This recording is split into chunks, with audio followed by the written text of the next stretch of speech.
Okay, so Samsung literally right now revealed three new flagship phones. First was the S21 and the S21 Plus, and the third phone is their flagship for this year. That is the S21 Ultra. But in this video, we're going to be talking about the S20, the normal S20 variant, the specifics of the S20, which is very exciting. And let me tell you why it is exciting. The price is decreased from $1,000 to $800. $800 for a Samsung Galaxy S20. This is the best phone at $800 with the new Qualcomm chip, and everything is just fabulous about this phone as compared to the higher variants, and at the price this is gonna sell like hotcakes. Let's get started with today's talk. Okay, so the difference between S21 Plus and S21 is basically the size, and the second difference is the materials. The S20 is made of like the glass stick from Samsung. They introduced it with the Note 20, and it's gonna be a really fine finish of plastic which was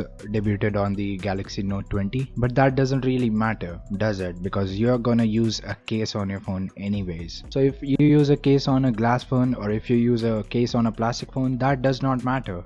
Talking about the screens, this year Samsung has degraded the screens, and let me tell you the reason why. So Samsung, being Samsung, they had to reduce the price and had to cut cost. So they looked at Apple literally, and Apple is selling the iPhone 12 mini and the iPhone 12, which are basically 1080p kind of displays at 60Hz. So they literally switched it out because 1440p at 120Hz would be really difficult to do. So the situation would be same like previous year. So previous year you had the option of 1080p 120Hz or 1440p 60Hz. So that was basically useless. 1440p was basically useless if you had to get the 120Hz. So it's a nice thing. This is a dynamic AMOLED 2x 120Hz HDR10 Plus panel, and the exciting thing is it peaks out at 1300 nits. It's just a 1080p panel, that doesn't matter much, but it is the best dynamic AMOLED 1080p 120Hz panel you can find on the market.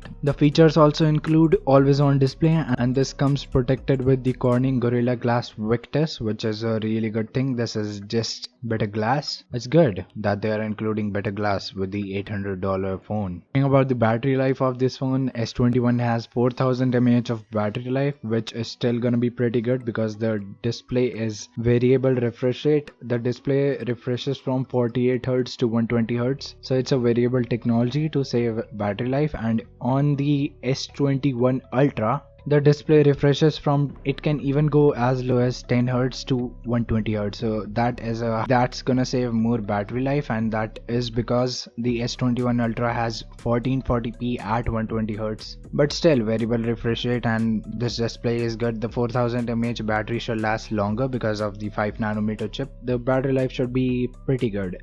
1 day of battery life anytime. And let me tell you, there is a fast charging 25 watts. The power adapter is not included in the box. The only USB-C, USB Type-C cable is included, and also it supports USB power delivery 3.0, so it can also reverse wirelessly charge at 4.5 watts, which is good for your headphones. There is fast wireless charging also available for this phone, which is 15 watts. At 15 watts you can wirelessly charge this phone, and fast charging is up to 25 watts, which is pretty good for $800. Also, the advantages to the plastic will be the phone is lighter. So the phone is lighter and it would not have fingerprints. Plastic and the matte coating on top, it will never have fingerprints. It will have very less fingerprints even compared to the matte finish of the S21 Plus or S21 Ultra or the iPhones. So the plastic back is actually better if you consider it in the breaking point. It does not break like glass does. Glass will break. Glass is glass, and glass will break no matter how good it is. And plastic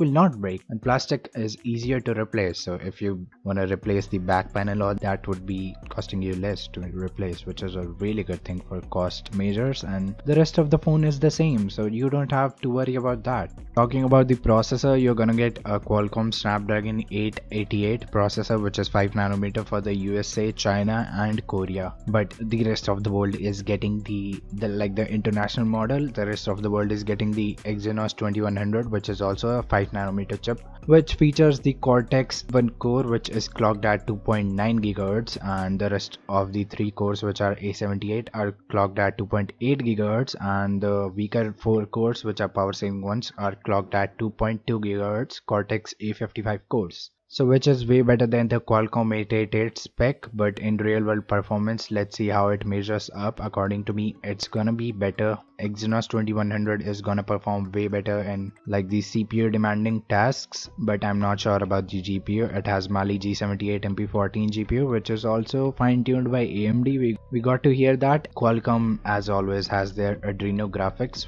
Adreno 660 in this case, which is Adreno graphics are basically they build it up from the scratch. That is a really good thing. Adreno graphics are gonna be better, same this year according to me. But from the Exynos 990, the Exynos 2100 5nm chip is a very big improvement. Talking about the storage options, it comes with 128GB of storage as base variant, which is UFS 3.1, which is really fast, and the RAM is 8GB. And this year Samsung, I don't know what Samsung does, they removed the SD card with the S6.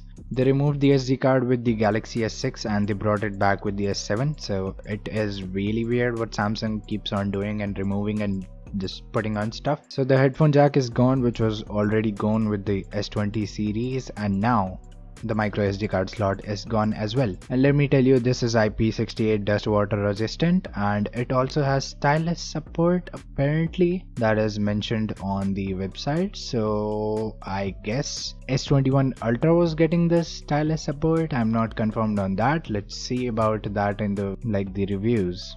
Okay, so let's talk about the cameras now. The front camera, let's take it to the selfie camera first. It's gonna be a 10 megapixel wide f2.2 camera, which is gonna come with 1.22 micron meter pixel, and it will also have dual pixel autofocus. You can also record 4K 60 fps from the front camera as well this time. Now talking about the back cameras, it's gonna be a 12 megapixel f1.8 aperture wide angle camera, which is 26mm wide, and the sensor size is 1 by 1.76 inches, which will result in 1.8 micron meter pixel size. It also has dual pixel autofocus and also optical image stabilization. So let's talk about the ultrawide camera. Ultrawide camera is pretty much the same. It has a 12 megapixel f2.2, which is ultra wide till 13mm, which will give you a wide angle view of 120 degrees. It also has super steady video. Talking about the telephoto lens, that is the last lens on this camera. This is 64 megapixels with an aperture of f2.0, and it will be 28mm telephoto, and this camera is also used for the 8K at 24 fps recording, because 8K requires a 33 megapixel minimum count. So the main lens on this phone is 12 megapixels, so telephoto lens is actually being used for the 8K recordings. The pixel size on this is 0.8 micron meter, which is really small, and it also doesn't come with dual pixel autofocus. Also it comes with OIS, that is a good thing, and you can do 3x hybrid zoom with this. Now let's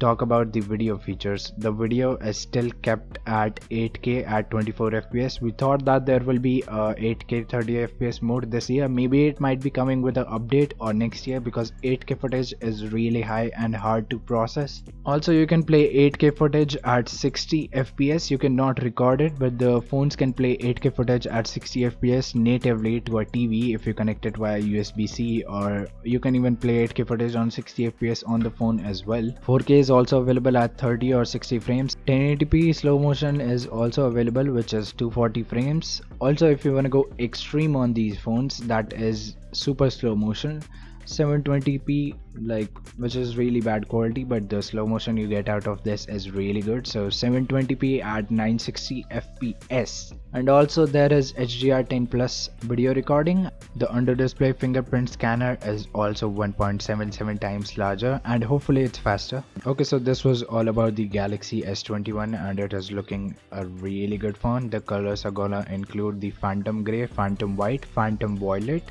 and the Phantom Pink. This is the Phantom Violet color, literally looks like a Thanos Marvel edition, like the colors on that guy. And the detailed analysis for the S20 specs and how it's gonna perform. It also has Samsung DeX and Samsung wireless DeX support.